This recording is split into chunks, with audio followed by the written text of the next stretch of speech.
대한민국 전투기 개발 역사에서 지금 이 순간은 분명히 하나의 경계선이 되고 있다. KF-21은 더 이상 미래의 계획이나 가능성으로 이야기되는 존재가 아니다. 이미 시간표를 장악했고 일정이 흐르는 방향 자체를 바꿔놓았다. 12월 22일을 기준으로 KF-21 양산 1차 기체의 출고 시점이 공식적으로 앞당겨졌다는 소식은 단순한 일정 조정이 아니다. 이것은 개발 단계에서 양산 단계로 넘어가는 문턱을 이미 넘었다는 선언과도 같다. KAI가 출고식을 준비하기 위한 용역을 발주했다는 사실은 이 변화의 성격을 더욱 분명하게 보여준다. 행사장 구성, 영상 제작, 무대 연출, 전시물 설치와 철거까지 포함된 이 발주는 계획 단계에서나 나오는 움직임이 아니다. 이미 내부적으로 모든 기술 검증과 일정 관리가 끝났고 이제 외부에 보여줄 준비가 끝났다는 의미다. 그리고 출고 행사는 2026년 3월로 공식화됐다. 불과 반년 이상 앞당겨진 일정이다. 이 변화가 가지는 무게는 결코 가볍지 않다. 출고 시점이 앞당겨졌다는 것은 KF-21 블록1 개발이 당초 목표보다 훨씬 빠른 속도로 진행되고 있다는 뜻이며 동시에 블록2 개발 일정까지 연쇄적으로 당겨졌다는 의미다. 실제로 내부 평가에서는 블록2 개발 일정이 약 18개월 이상 앞당겨질 수 있다는 분석까지 나오고 있다. 이는 단순한 생산 속도 문제가 아니라 설계 안정성, 시험 결과, 시스템 통합 전반이 예상보다 훨씬 매끄럽게 돌아가고 있다는 증거다. 이제 KF-21은 언젠가 완성될 전투기가 아니다. 이미 양산, 무장 통합, 전력화 일정, 기술 독립이라는 4개의 축이 동시에 움직이고 있는 전투기다. 1차 발주 물량 총 20대 가운데 상당수가 이미 생산 라인에서 실제 조립과 장착 작업에 들어갔다는 사실은 이 전투기가 더 이상 실험실 안의 프로젝트가 1차 물량은 2027년까지 순차적으로 공군에 인도될 계획이며 이는 단순한 숫자가 아니라 한국 공군의 전력 구조 자체가 바뀌기 시작한다는 신호다. 더 중요한 변화는 2차 발주 물량에서 나타난다. 당초에는 블록1 사양으로 납품될 가능성이 컸던 2차 물량 20대가 블록2 개발 일정이 예상보다 크게 앞당겨지면서 처음부터 블록2 사양으로 인도될 가능성이 매우 높아졌다는 평가가 나오고 있다. 이는 초도 양산본부터 KF-21이 사실상 완성형에 가까운 전투기로 전력화될 수 있다는 뜻이다. 전투기 개발 역사에서 이는 극히 이례적인 사례다. 이 변화는 해외에서도 즉각적으로 포착됐다. 미국 CNN은 한국이 4.5세대 전투기 KF-21을 공식적으로 선보이며 세계 초음속 전투기 제조국 대열에 정식으로 합류했다고 평가했다. 특히 운용 효율성과 가격 대비 성능 측면에서 KF-21이 F-35보다 더 매력적인 선택지가 될 수 있다는 분석은 서방 방산시장에 적지 않은 파장을 일으켰다. KF-21이 단순히 국산 전투기를 넘어 글로벌 시장에서 경쟁 가능한 플랫폼으로 인식되기 시작했다는 의미다. 해외 전문가들이 가장 놀란 부분은 부품 국산화율이다. 약 70%에 달하는 국산화율은 항공기 개발 경험이 길지 않은 국가로서는 거의 전례를 찾기 어려운 수치다. 이 수치는 단순히 숫자가 아니라 항공 구조, 항전 장비, 소프트웨어, 생산 공정 전반에서 한국이 독자적인 기술 기반을 확보했다는 상징이다. 초기에는 회의적인 시선이 많았지만 실전 배치를 눈앞에 둔 지금은 분위기가 완전히 달라졌다. KF-21 개발 과정에서 미국은 정치적, 기술적 압박을 적지 않게 가해왔다. 그러나 지금 상황은 분명히 달라졌다. 한국은 자체 기술을 기반으로 전투항공기 관련 핵심 특허를 확보했고 특정 국가의 승인이나 통제에 전적으로 의존하지 않는 구조로 이동하고 있다. 이는 단순한 무기 개발을 넘어 전략적 자율권을 확보하는 과정이다. KF-21은 지금 이 순간에도 조용히 그러나 분명하게 대한민국의 방위 전략을 한 단계 위로 끌어올리고 있다. 이제 질문은 하나로 수렴된다. 이 전투기가 어디까지 갈 수 있느냐가 아니라 누가 이 흐름을 막을 수 있느냐는 것이다. KF-21의 일정이 앞당겨졌다는 사실이 진짜로 위협적인 이유는 단순히 생산 속도가 빠르기 때문이 아니다. 더 본질적인 문제는 이 전투기가 기존 전투기 개발 문법 자체를 깨고 있다는 점이다. 통상 전투기 개발은 시험 지연, 예산 증가, 통화 문제로 인해 일정이 뒤로 밀리는 것이 당연한 수순이었다. 그런데 KF-21은 정반대로 움직이고 있다. 시간이 갈수록 일정이 당겨지고 있다. 블록1 개발이 안정적으로 마무리 단계에 접어들면서 나타난 가장 큰 변화는 시험 결과의 일관성이다. 구조 시험, 비행 시험, 항전 장비 통합 과정에서 치명적인 설계 수정이 발생하지 않았다는 점은 이례적이다. 이는 초기 설계 단계에서부터 실전 운용을 염두에 두고 설계를 진행했다는 의미이며 동시에 국내 항공산업의 설계 역량이 이미 성숙 단계에 올라섰다는 증거이기도 하다. 이 속도가 만들어낸 파급 효과는 블록2 개발 일정에서 극명하게 드러난다. 블록2는 단순한 성능 개량형이 아니다. 센서 융합 능력 강화, 무장 통합 확장, 네트워크 중심전 대응 능력까지 포함하는 사실상 KF21의 핵심 완성 단계다. 그런데 이 블록2가 당초 계획보다 약 18개월 이상 앞당겨질 수 있다는 분석이 나온다는 것 자체가 개발 구조가 완전히 안정 궤도에 올랐다는 뜻이다. 이 시점에서 중요한 건 양산 속도다. KF21 생산 라인은 단순 조립 공장이 아니다. 스마트 팩토리 시스템이 적용된 이 생산 구조는 대량 양산을 전제로 설계됐다. 연간 생산 능력은 최대 40기 이상, 누적 기준으로는 400기 이상도 안정적으로 소화할 수 있는 체계를 갖추고 있다. 이는 한국 공군 수요를 충족시키는 수준을 넘어 본격적인 수출을 염두에 둔 구조다. 1차 발주 물량 20대는 단순한 시작에 불과하다. 이 물량은 기술 검증과 초기 전력화를 담당하고 동시에 생산 공정을 최적화하는 역할을 한다. 진짜 의미는 그 다음에 있다. 2차 발주 물량부터 블록2 사양이 적용될 경우 한국 공군은 실질적으로 완성형 KF-21을 매우 이른 시점부터 운용하게 된다. 이는 주변국 공군 전력과의 격차를 단숨에 벌리는 요인이 된다. 이 변화는 해외에서도 즉각 감지됐다. 미국과 유럽 방산 분석가들은 KF-21을 더 이상 실험적 전투기로 분류하지 않는다. 이미 양산 일정이 확정되고 전력화 시점이 명확해진 전투기는 곧 전략 자산으로 분류된다. 특히 CNN의 보도 이후 KF-21은 세계 초음속 전투기 생산국 클럽에 공식적으로 이름을 올렸다는 평가가 확산됐다. 이는 상징적 의미가 매우 크다. 가격 대비 성능이라는 관점에서도 KF-21은 매우 위험한 존재다. 기존 서방 전투기들이 고가, 고유지비 구조로 흘러간 반면 KF-21은 상대적으로 낮은 획득 비용과 유지비를 동시에 노리고 있다. 높은 가동률을 유지하면서도 운영 비용을 억제할 수 있다는 점은 전투기를 실제로 굴려야 하는 공군 입장에서 치명적인 매력이다. 이쯤 되면 자연스럽게 의문이 생긴다. 빠르게 이렇게 안정적으로 진행되는 전투기 개발이 과연 환영만 받을 수 있을까? 답은 이미 나와 있다. KF-21이 시간표를 지배하기 시작한 순간부터 이 전투기는 누군가에게는 반드시 불편한 존재가 됐다. 그리고 그 불편함은 곧 정치, 기술, 무장 통합이라는 영역에서 서서히 모습을 드러내기 시작한다. KF-21이 본격적으로 위협적인 존재가 되기 시작한 지점은 성능이나 일정이 아니라 무장통합 문제에서 드러났다. 전투기의 진짜 힘은 기체 자체가 아니라 어떤 무장을 얼마나 자유롭게 운용할 수 있느냐에 달려있다. 그리고 바로 이 지점에서 KF-21은 지금까지 한국이 겪어보지 못했던 가장 노골적인 벽과 마주하게 된다. 미국은 그동안 한국의 무장통합 요청을 사실상 무시해왔다. AIM-9 계열, AIM-120 계열 공대공 미사일 통합 요구는 수년간 답보 상태였고 공식적인 거절조차 없이 시간이 흘렀다. 그러다 최근 한국의 요구가 반복되고 KF-21의 전력화 일정이 현실화되자 미국은 마침내 답변을 보내왔다. 그러나 그 내용은 협력이라기보다 조건부 통제에 가까웠다. 미국이 제시한 방식은 단순했다. KF-21을 미국으로 가져오면 무장 통합을 해주겠다는 것이다. 이 문장은 겉으로 보면 기술 지원처럼 보이지만 그 속을 들여다보면 의미는 완전히 달라진다. KF-21을 미국으로 이동시킨다는 것은 기체의 항전 구조, 데이터 처리 방식, 소프트웨어, 아키텍처, 센서 융합 로직까지 전부 공개하라는 요구와 다르지 않다. 무장을 통합해주는 대가로 전투기 전체를 들여다보겠다는 뜻이다. 최근에는 이 조건이 더 노골적으로 변했다. 미국 기술진이 직접 KF-21을 분해하고 무장 통합을 진행하겠다는 방안까지 거론됐다. 이건 더 이상 협력의 영역이 아니다. 사실상 기술 접근권을 요구하는 단계다. 전투기 개발 국가 입장에서 이 조건을 받아들인다는 것은 핵심 설계 주권을 포기하겠다는 선언과도 같다. 당연히 국방과학연구소와 방위사업청이 이 조건을 수용할 가능성은 없다. 기술적으로도 전략적으로도 받아들일 수 없는 방식이다.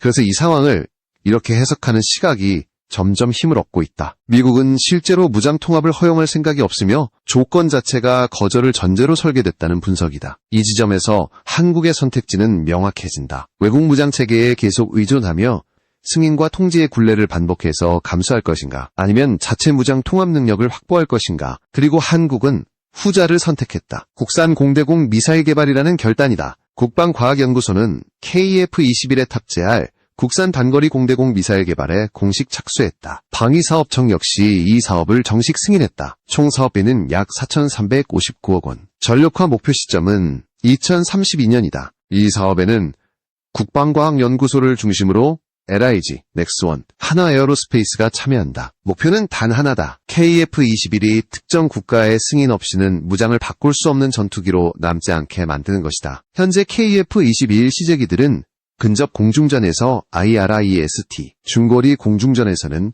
미티오를 사용하고 있다. 성능 자체는 뛰어나다. 하지만 문제는 통제다. 유럽산 무장은 수출 승인이라는 또 다른 장벽을 가지고 있고, 미국산 무장은 정치적 조건이라는 더 높은 벽을 가지고 있다. 이 구조가 유지되는 한 KF-21의 수출 경쟁력은 언제든 흔들릴 수밖에 없다. 그래서 국산 공대공 미사일 개발은 단순한 무기 개발 사업이 아니다. 이것은 KF-21이 독립적인 전투기 플랫폼으로 살아남기 위한 최소 조건이다. 무장을 스스로 선택할 수 없는 전투기는 결코 진정한 전투기가 될 수 없다. 그리고 이 사실을 한국은 누구보다 정확하게 이해하고 있었다. 국산 공대공 미사일 개발이 본격화되면서 KF-21의 성격 자체가 바뀌기 시작했다. 이 전투기는 더 이상 외국 무장을 빌려 쓰는 플랫폼이 아니라 자국 무장을 중심으로 전투 체계를 완성해가는 단계로 넘어가고 있다. 그리고 이 변화의 핵심에는 단거리 공대공 미사일이 있다. 많은 사람들이 중거리나 장거리 무장을 먼저 떠올리지만 실제 공중전에서 승부를 가르는 것은 마지막 순간의 근접 교전 능력이다. 현재 개발 중인 한국형 단거리 공대공 미사일은 단순한 적외선 유도 미사일이 아니라 목표는 최신 세대 단거리 미사일이 갖춰야 할 모든 요소를 처음부터 통합하는 것이다. 열신호만을 추적하는 방식이 아니라 표적의 형상과 움직임을 입체적으로 분석하는 이미지 기반 탐색 기술이 적용될 가능성이 매우 크다. 이렇게 되면 전자전 환경이나 플레이어 방해 속에서도 표적을 놓치지 않는 능력을 갖추게 된다. 이 미사일 개발에 예상되는 기간은 약 7년이다. 다만 개발 관계자들의 설명은 의미심장하다. 순수한 기술 개발 자체는 3년 안에 충분히 가능하며 나머지 4년은 시험과 평가, 신뢰성 검증에 투입된다는 것이다. 이는 기술적 난제가 이미 상당 부분 해소됐다는 의미이기도 하다. 초기 시험 단계에서 큰 문제가 발생하지 않는다면 전력화 시점은 더 앞당겨질 가능성도 충분하다. 이 미사일이 완성되면 KF-21의 근접 공중전 능력은 완전히 다른 차원으로 도약한다. 핵심은 높은 보어 사이트 교전 능력이다. 과거에는 조종사가 기체 정면으로 목표를 맞춰야만 미사일 발사가 가능했다. 하지만 이제는 상황이 다르다. 헬멧 장착형 조준 시스템과 연동된 미사일은 조종사의 시선이 향하는 방향 그대로 목표를 지정할 수 있다. 측면은 물론이고 순간적인 기동 상황에서는 뒤쪽에 위치한 적기까지도 교전 범위에 들어온다. 이 능력은 단순한 편의 기능이 아니다. 근접 공중전에서는 1초의 판단 지연이 생존과 직결된다. 고개를 돌리는 순간 표적을 지정하고 발사까지 이어지는 환경은 조종사의 부담을 극적으로 줄여준다. 이는 곧 교전 성공률의 상승으로 이어진다. KF-21이 이 기능을 확보하게 되면 근접 공중전에서의 열세 논란은 사실상 사라진다. 이 미사일은 KF-21에 탑재된 AESA 레이더와 완전 통합을 전제로 설계되고 있다. 수천 개의 송수신 모듈을 통해 다수의 표적을 동시에 추적하는 이 레이더는 헬멧 조준 시스템과 실시간으로 데이터를 교환한다. 조종사의 시선 정보가 곧바로 전투관리 시스템으로 전달되고 그 정보가 다시 미사일로 연동되는 구조다. 단거리 공대공 미사일에서 이 통합 능력은 성능을 좌우하는 핵심 요소다. 여기에 더해 양방향 데이터 링크 적용 가능성도 거론되고 있다. 과거에는 단거리 미사일에는 필요 없다고 여겨졌던 기능이지만 최근 단거리 미사일의 사거리가 30km 이상으로 늘어나면서 상황이 달라졌다. 비행 중간에 유도 정보를 수정하거나 목표를 재지정하는 능력은 교전 유연성을 크게 높인다. 이 기능이 적용될 경우 KF-21의 단거리 교전 능력은 한 단계가 아니라 여러 단계를 뛰어넘게 된다. 이제 분명해진 사실이 하나 있다. 국산 단거리 공대공 미사일 개발은 단순히 무기를 하나 더 만드는 사업이 아니다.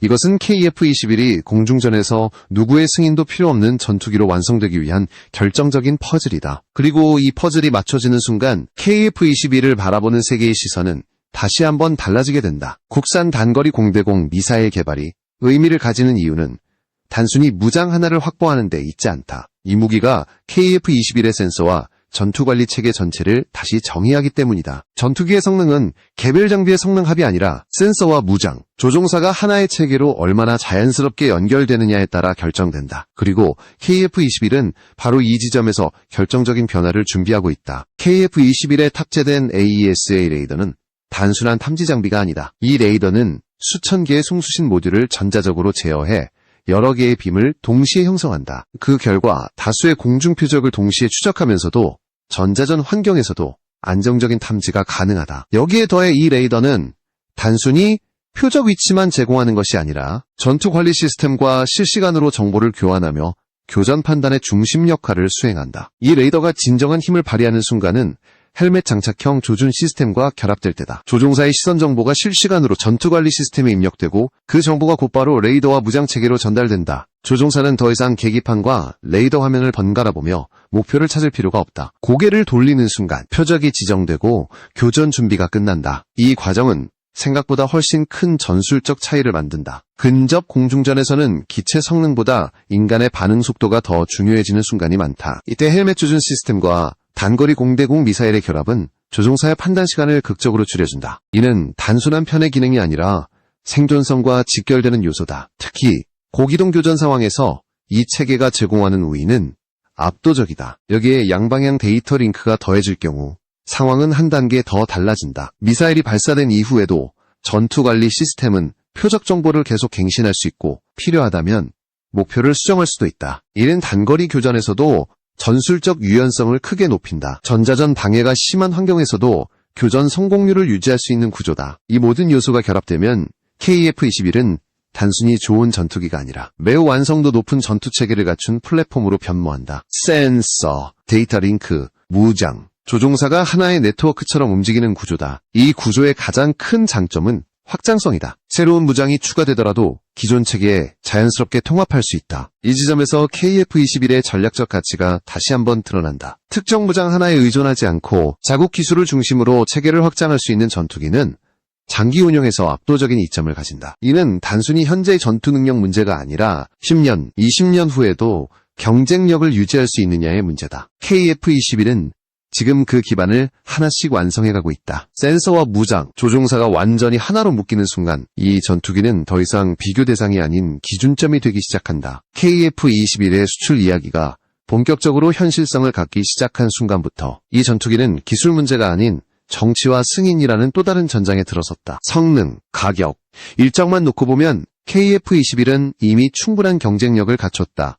하지만 전투기 수출에서 진짜 장벽은 항상 다른 곳에 존재해왔다. 바로 엔진과 무장에 얽힌 승인 체계다. 특히 중동 시장을 놓고 보면 이 문제가 얼마나 치명적인지 분명해진다. 중동 국가들의 전투기 도입 규모는 단일 계약 기준으로도 수십 대에 이르고 금액으로는 수조 원 단위를 가볍게 넘는다. KF-21이 이 시장에서 주목받는 이유는 명확하다. 성능 대비 가격, 높은 가동률, 상대적으로 낮은 유지 비용. 하지만 이 모든 장점은 한 가지 조건 앞에서 흔들릴 수 있다. 미국산 엔진을 사용하는 한 ITAR 규제에서 자유로울 수 없다는 점이다. ITAR 규제는 단순한 서류 절차가 아니다. 수출 대상국, 무장 구성, 운용 방식까지 사실상 미국의 승인을 받아야 하는 구조다. 이는 구매국 입장에서 상당한 정치적 부담으로 작용한다. 사우디아라비아나 아랍에미리트 같은 국가들이 미국산 전투기 외의 선택지를 꾸준히 모색해온 이유도 여기에 있다. KF-21이 매력적인 대안으로 떠오르면서도 동시에 가장 큰 약점으로 지적되는 이유 역시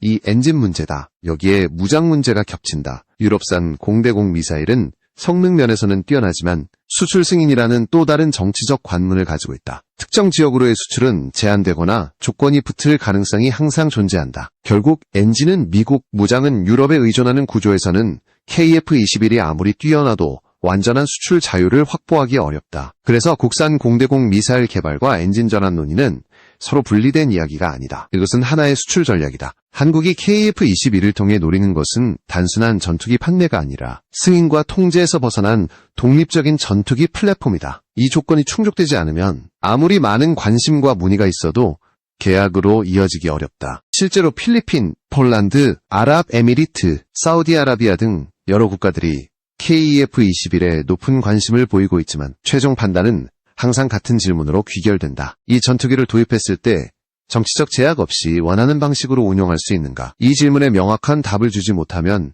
계약은 언제든 멈출 수 있다. 이 지점에서 KF-21의 수출 전략은 점점 더 분명해진다. 성능 경쟁이 아니라 자유도 경쟁이다. 누가 더 강한 전투기를 파느냐가 아니라 누가 더 자유로운 전투기를 제공하느냐의 싸움이다. KF-21은 바로 이 틈을 파고들고 있다. 수출을 위한 전투기는 단순히 잘 날아야 하는 기계가 아니다. 구매국의 외교적 부담을 줄이고 장기 운용에서의 통제 리스크를 최소화할 수 있어야 한다. KF-21이 국산 무장과 엔진 전환이라는 어려운 길을 선택한 이유도 여기에 있다. 이것은 비용 문제가 아니라 생존 전략이다. 이제 KF-21의 수출 경쟁력은 기술적 완성도 위에 정치적 자율성이 더해질 수 있느냐에 달려있다. 그리고 이 선택의 결과는 곧 KF-21이 단순한 성공적인 국산 전투기로 남을지 아니면 세계 시장에서 판을 흔드는 플랫폼으로 도약할지를 가르게 될 것이다. KF-21을 둘러싼 판이 단순한 전투기 개발 경쟁을 넘어서는 순간은 엔진 문제에서 드러난다. 전투기의 심장은 엔진이고 엔진은 곧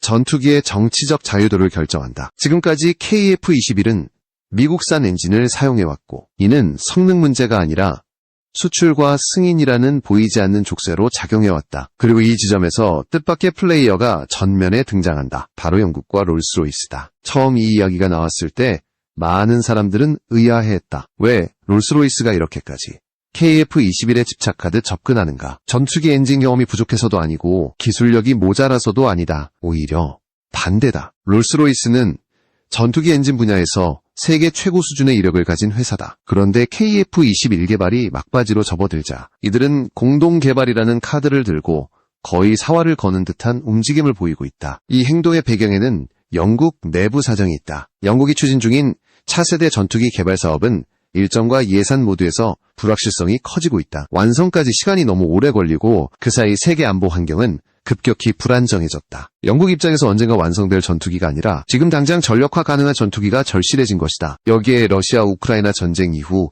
유럽 전반의 군사 물자 소모가 겹쳤다. 영국뿐 아니라 유럽 전체가 사실상 비상체제에 들어갔고 단기간 내 전력을 보완할 수 있는 현실적인 대안이 필요해졌다. 이 상황에서 이미 양산을 앞두고 있고 성능과 가격 경쟁력을 동시에 갖춘 KF-21은 영국 입장에서 매우 매력적인 선택지가 된다. 롤스로이스가 제안한 조건의 핵심은 단순 납품이 아니다. 엔진 기술 이전이라는 카드다. 이는 단순한 부품 공급과는 차원이 다르다. 한국이 자체 엔진 개발에 투입해야 할 막대한 비용과 시간을 줄이면서도 세계 최상위권 엔진 기술을 확보할 수 있는 길이 열린다는 의미다. 물론 향후 수출 시 로열티 문제나 수익 배분이라는 현실적인 요소는 남아있다. 하지만 전략적으로 보면 얻는 것이 훨씬 크다는 평가가 나온다. 이 제안이 갖는 진짜 가치는 정치적 파급력에 있다. 만약 롤스로이스가 KF-21 엔진 공동 개발에 참여하고 영국 정부가 이를 공식적으로 지원한다면 KF-21은 단숨에 유럽 방산 시장의 중심으로 들어오게 된다. 단순히 한국산 전투기가 아니라 유럽과 공동으로 개발한 전투기라는 인식이 만들어지기 때문이다. 이는 단일 국가 수출과는 비교할 수 없는 시장 접근성을 제공한다. 특히 중동 시장에서 이 변화는 결정적이다. 미국산 엔진을 사용하는 한 KF-21은 ITAR 규제에서 자유로울 수 없다. 이는 사우디아라비아나 아랍에미리트 같은 대형 고객을 사실상 잃을 수 있다는 뜻이다.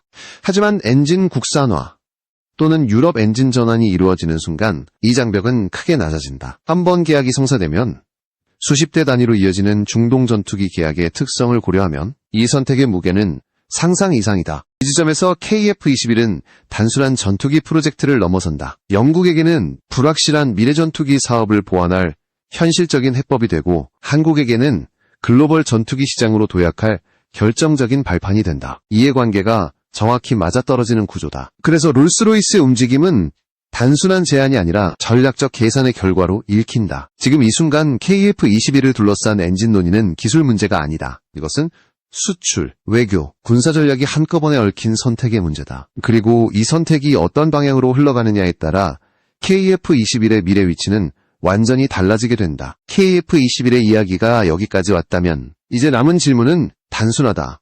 이 전투기가 어디까지 확장될 수 있느냐는 것이다. 그리고 그 답은 이미 하나의 방향을 가리키고 있다. 바로 공대지 무장과 전략 타격 능력이다. KF-21은 단순한 제공 전투기를 넘어 전장 전체를 바꿀 수 있는 플랫폼으로 진화하고 있다. 최근 공개된 초음속 공대지 유도 무기는 이 변화의 상징이다. 이 무기는 아직 양산형이 아닌 시제 모델이지만 설계 개념만으로도 기존 공대지 무장과는 차원이 다르다. 약 300km 떨어진 지상 핵심 표적을 전투기에서 직접 타격할 수 있도록 설계됐고 비행 속도는 마하 2.5 수준에 이른다. 목표까지 도달하는 데 걸리는 시간은 약 5분. 탐지와 동시에 요격을 시도해도 현실적으로 막기 어려운 영역이다. 이 무기의 핵심은 덕티드 램제트 엔진이다. 대기 중 산소를 흡입해 연소하는 방식으로 연소 시간이 길고 고속 비행을 지속할 수 있다. 구조는 단순하지만 기술 난도는 극도로 높다. 유럽의 미티올 미사일 역시 이 방식을 채택했고 완성까지 15년이 걸렸다. 그런데 한국은 다기능 모듈 방식을 적용해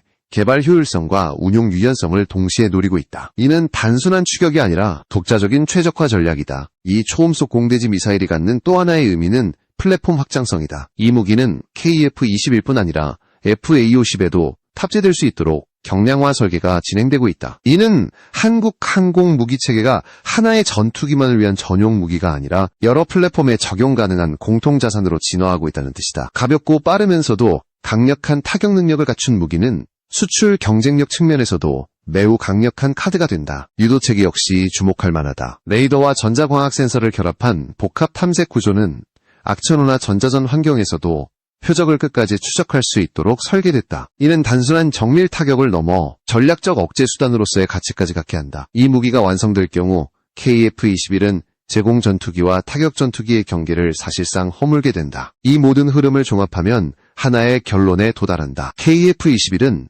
더 이상 특정 세대의 전투기로 규정하기 어려운 존재가 됐다는 점이다. 4.5 세대라는 분류는 출발점일 뿐, 실제 운용 개념은 그 틀을 빠르게 넘어가고 있다. 센서 융합, 네트워크 중심전, 독자 무장 체계, 그리고 전략 타격 능력까지 이 모든 요소가 하나의 플랫폼 안에서 결합되고 있다. 지금 세계 전투기 시장에서 KF-21이 마주한 경쟁 상대는 많지 않다. 일부 국가는 기술 제약과 정치적 부담 때문에 선택지에서 제외되고 일부는 가격과 유지비 문제로 경쟁력이 떨어진다. 결국 남는 것은 극소수다. 이 구도 속에서 KF-21은 매우 위험한 위치에 서 있다. 성능과 가격, 운용 효율을 동시에 갖춘 전투기는 언제나 판을 흔든다. KF-21이 걸어온 길을 보면 분명해진다. 이 전투기는 처음부터 조용히 그러나 매우 계산적으로 설계됐다. 일정은 앞당겨졌고 기술은 축적됐으며 선택의 폭은 점점 넓어지고 있다. 이제 KF-21은